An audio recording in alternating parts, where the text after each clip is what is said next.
While my daughter was supposed to be playing in the room, her crying echoed through the house. I hurried into the large living room where the relatives had gathered and was momentarily stunned by what I saw. There, surrounded by drunken relatives, was my mother-in-law, Carol, straddling my sobbing daughter while holding something in her hand. "What are you doing?" I frantically pulled Carol away from my daughter. Carol shook her shoulders, glaring at me with a furious expression. "My name is Emily Davis, 33 years old. Currently, I live in New York with my husband, James, and our 5-year-old daughter, Chloe. I used to work full-time, but I switched to a part-time job when I got pregnant with Chloe. Chloe has been an easy child to raise, growing up to be a wonderful kid. James is kind and always cares for both Chloe and me. Every day felt fulfilling, but there were a few times a year when I was filled with anxiety. The reason was my relationship with my mother-in-law. James' family home was in a small town surrounded by forests in Montana, and after my father-in-law passed away, Carol lived there alone. It took over 2 hours by car just to get to the nearest town, and from New York, the trip required a flight. Yet, every time something came up, Carol would gather all the relatives for a big feast. If Carol had been a considerate mother-in-law, there would have been no issue, however. She loved picking on her daughters-in-law, and for some reason, I was always her main target. James is the youngest of 3 siblings, and his 2 older brothers are already married.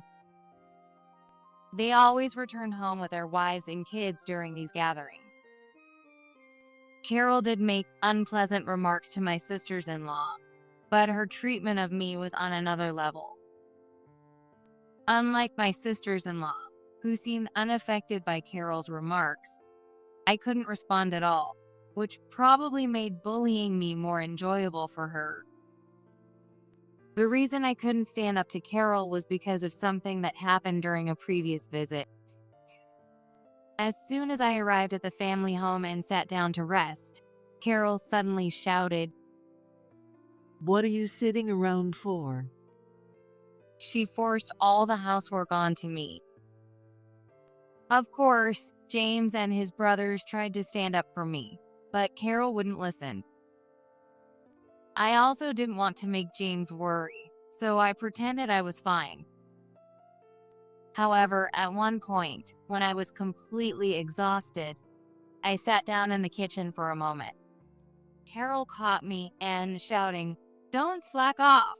she struck me with a broom so hard that it left a bruise. Carol laughed hysterically as she watched me wince in pain. That incident left me terrified of her, and I lost the courage to fight back. I also struggled to get along with my sisters-in-law. From the first time we met, they gave me the cold shoulder. On top of that, they often bossed me around or responded harshly whenever I spoke to them. Carol was also skilled at winning over those around her, spreading rumors that I was an incompetent wife who didn't care about her. The relatives, who believed her every word, were completely on her side. Apart from James, I had no allies in that house. Eventually, Chloe began to look unhappy whenever we had to visit James' family. Perhaps, in Chloe's eyes, it looked like her mom was being bullied by her grandmother. I felt guilty, but had no choice. This time, the occasion was James' father's memorial service. Skipping the trip was unthinkable unless there was an urgent reason. But honestly, there was never any real option to decline. I would soon come to regret not realizing what Chloe truly felt. On the day of the trip, James unexpectedly got called into work. He explained the situation to Carol, saying he'd join us the next day, but Carol insisted. Emily, you need to come ahead to help with the preparations. It's unthinkable for the daughter-in-law to skip helping at a memorial service. Carol wouldn't listen to James' words. I knew exactly what her plan was, but once she made up her mind, nothing could change it. Reluctantly, Chloe and I went to Montana alone. The journey was dread for me. James had promised he'd come as soon as his work was over. But visiting James' family without him felt like walking into enemy territory unarmed. Even Chloe seemed unusually quiet. I tried to act cheerful so that Chloe wouldn't worry. We took an early morning flight and arrived at the house just after noon.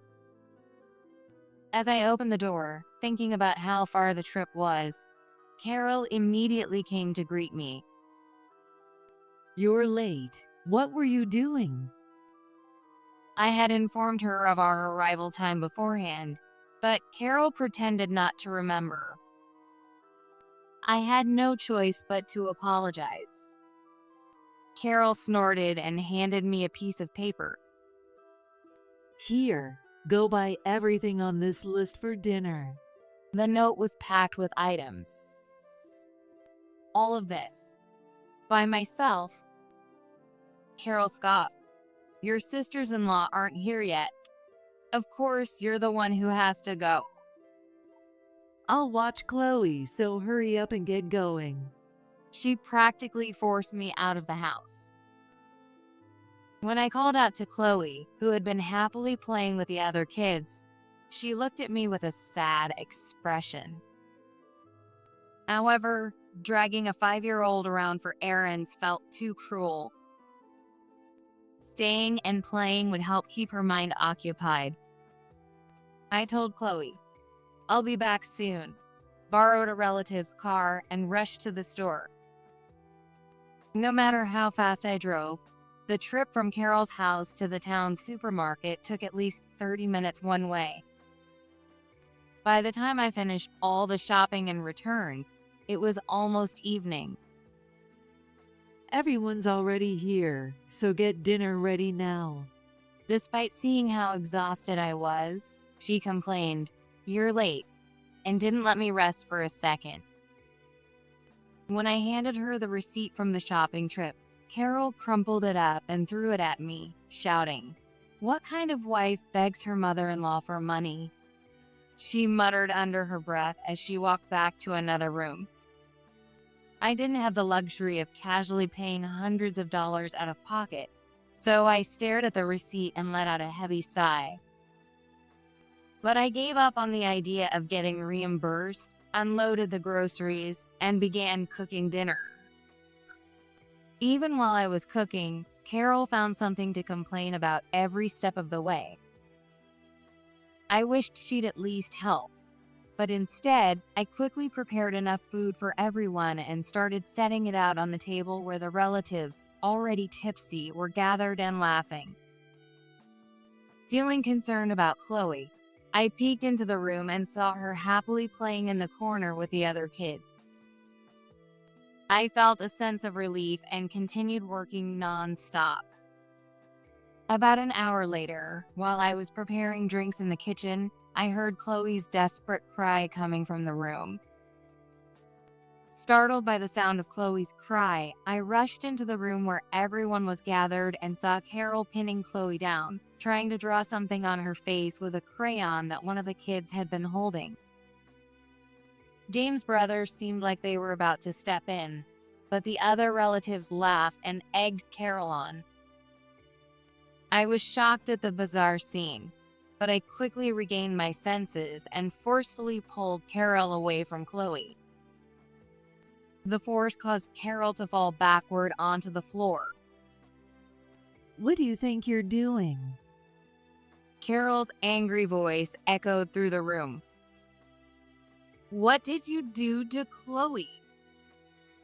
She's as ugly as her mother, so I was just trying to make her look cuter. The smell of alcohol coming from Carol was nauseatingly strong. Even after all that, Carol didn't show a hint of remorse and kept throwing insults at me in front of everyone. Disgusted with everyone in the room, I scooped up my crying daughter, grabbed my belongings, and stormed out of the house. After leaving Carol's house, I checked Chloe to make sure she wasn't hurt, and through her tears, she told me what had happened. What she said left me heartbroken. Apparently, every time we visited, Carol had been bullying Chloe behind my back. She kept it to herself, fearing that if she told me, Carol would bully me even more. With her small body, she had been silently enduring it all this time. Chloe kept saying, "I'm sorry," over and over. But I was the one who needed to apologize. How had I not noticed until now? I felt like I had failed as a mother. Holding my trembling daughter tightly, all I could do was apologize. I immediately called James. He was just finishing his work and was already planning to head to Carol's house. When I told James that we had left his mother's house, he was shocked, but sensing that something serious had happened, he quickly booked a hotel near the airport. A few hours later, I met James in the hotel lobby. Once we got to the room, Chloe fell asleep almost instantly, as if relieved to be safe. I finally felt calm enough to tell James everything, what Carol had been doing to me all this time and what had happened that day. At first, James couldn't believe it, but when I handed him something I kept as proof, his whole body shook. Emily, I'm so sorry for everything you've endured. With tears streaming down his face, he bowed his head deeply. I could endure it if it was just me, but knowing Chloe has been hurt, I can't stay quiet about this. I couldn't stop crying either. I felt overwhelmed with regret, wondering how I hadn't noticed what was happening to Chloe sooner. James understood exactly how I felt. We're cutting ties with my mom. I can't stay silent after what she did to our daughter. I was grateful for James' words. He chose us over his own mother. Cutting ties with Carol was something I had always wanted. Leaving things unresolved would only hurt Chloe more. But cutting ties alone wouldn't be enough to ease my heart. Sensing how I felt, James looked at me and said this. Let's call your dad. He picked up the phone and called my dad.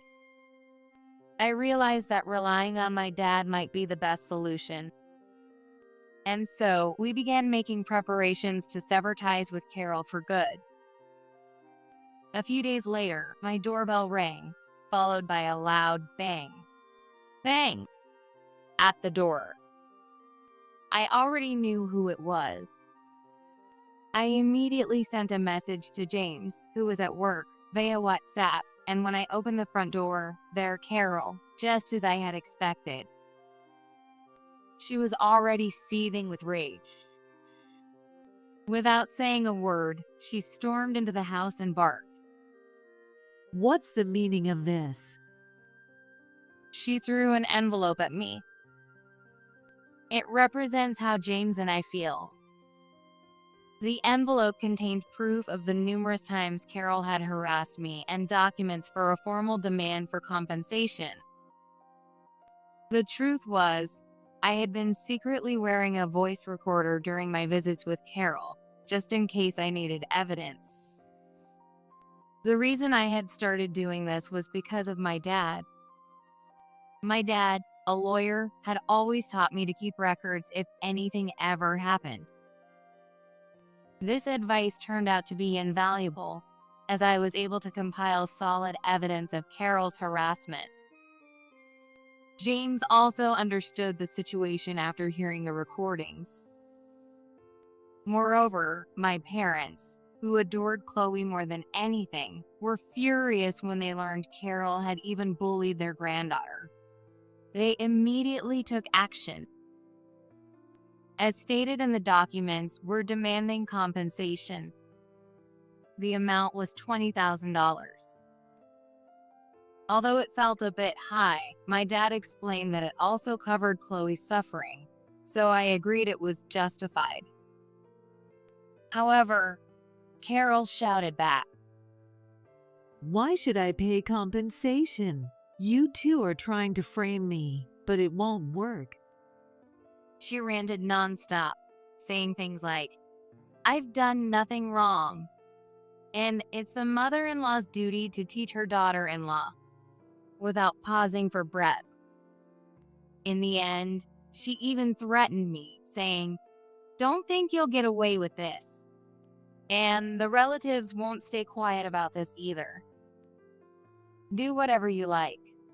We're cutting ties with all of you, so it doesn't matter anymore." When I said that, Carol froze for a moment before she lost control and started grabbing whatever was nearby and throwing it at me. As I calmly reflected that it was a good thing Chloe was with my parents, I suddenly heard James' voice. Mom, stop. What the hell are you doing? Carol whipped around, visibly startled. No wonder she hadn't expected to see her son standing there. James had been nearby for work, and after seeing my message, he informed his office and rushed home. His face was flushed with anger. Carol began shaking her head, trying to make excuses. But there was no way James would listen now. I know everything you've done. I don't care if you're my mother. If you hurt my family, I won't forgive you. We're done. I'm cutting ties with you from today. It was the first time Carol had seen James yell like that.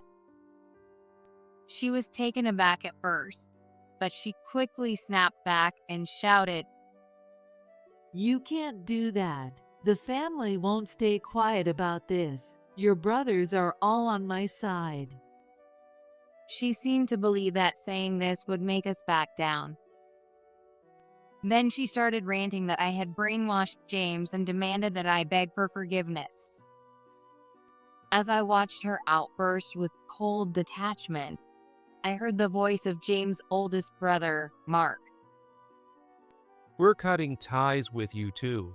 Carol turned around, stunned, to see Mark and James' other brother standing there with their wives. Carol's mouth opened and closed as if she couldn't find any words. James' brothers had grown suspicious of Carol's behavior and had come over to hear the truth. I played the recordings for them, just as I had for James. Hearing everything, James' brothers were furious, and that was when Carol showed up, unfortunately for her. This is all a setup. You're only making me look bad because you hate me. Carol started shedding fake tears as she desperately tried to explain herself to James' brothers and even turned to their wives, pleading, "You're on my side, right?" But the sisters-in-law scoffed and said, "It's pointless." Carol's face turned pale at their response. The sisters-in-law had completely taken my side. After fleeing Carol's house that day, I was wondering how I would make the over 2-hour drive to the town with the airport when Jane, Mark's wife, showed up to help me. At first, I thought she was going to take me back to Carol's house, but instead, she apologized for not being able to stop Carol earlier. When I explained everything to her, she secretly drove me to the town. On the way, Jane told me about her own experiences with Carol. Before I married into the family, the sisters-in-law had also endured similar mistreatment, though not to the same extent as me. Jane admitted that they had wanted to reach out to me but could never get close because Carol was always watching.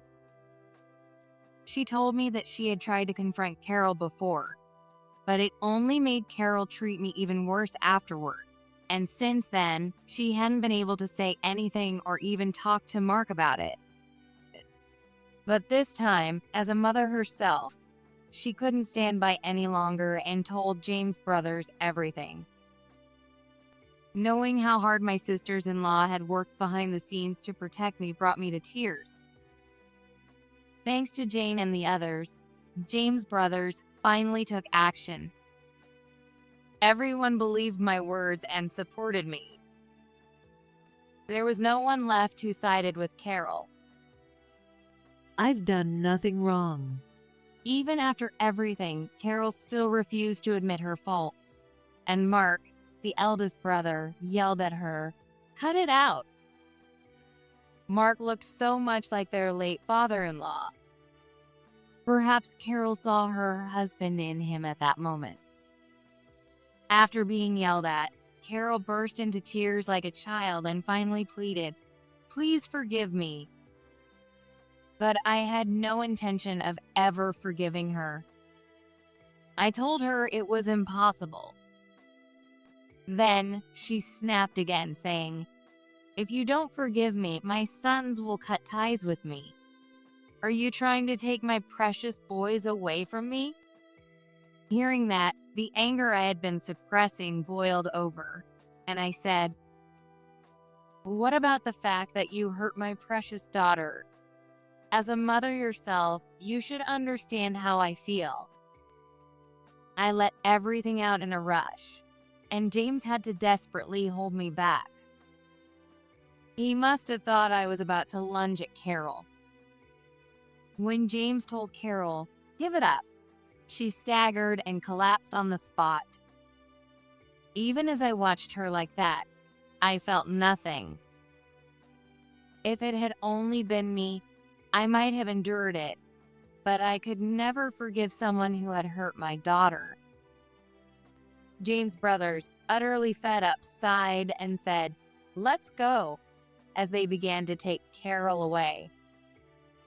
As she reluctantly followed them, I smiled and said, "We've sent copies of these documents to all the relatives.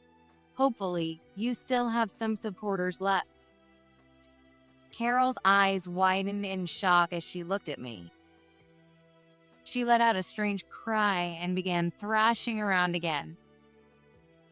It was her last desperate attempt, but James' brothers dragged her out and took her home. I never saw Carol again after that.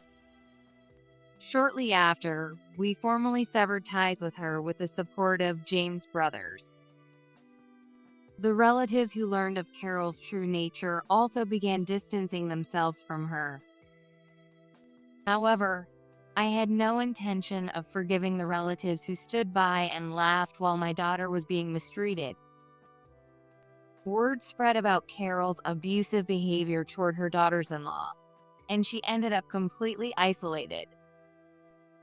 Having grown up in a small, close-knit town with no outside connections, Carol must have found it unbearable and lonely. Before cutting ties, one of my sisters-in-law told me the reason she had been so harsh to me. It was an incredibly childish reason. She said I looked exactly like her first love's girlfriend, which made her irrationally upset whenever she saw me. Realizing that Chloe and I had been dragged into such a selfish grudge made me feel more incredulous than angry. I truly felt relieved that we had cut ties with her. Through Mark, we received the compensation money from Carol, and we quietly moved to a new home. James' brothers also started making plans to move in case Carol tried anything again. To this day, we still have a good relationship with James' brothers and their families. A few times a year, we all get together to catch up.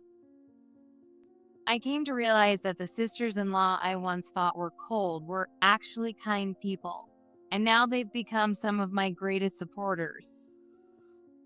When I see Chloe laughing and playing with her cousins, I feel a sense of peace. I've made a vow to myself to protect my daughter, no matter what happens from now on.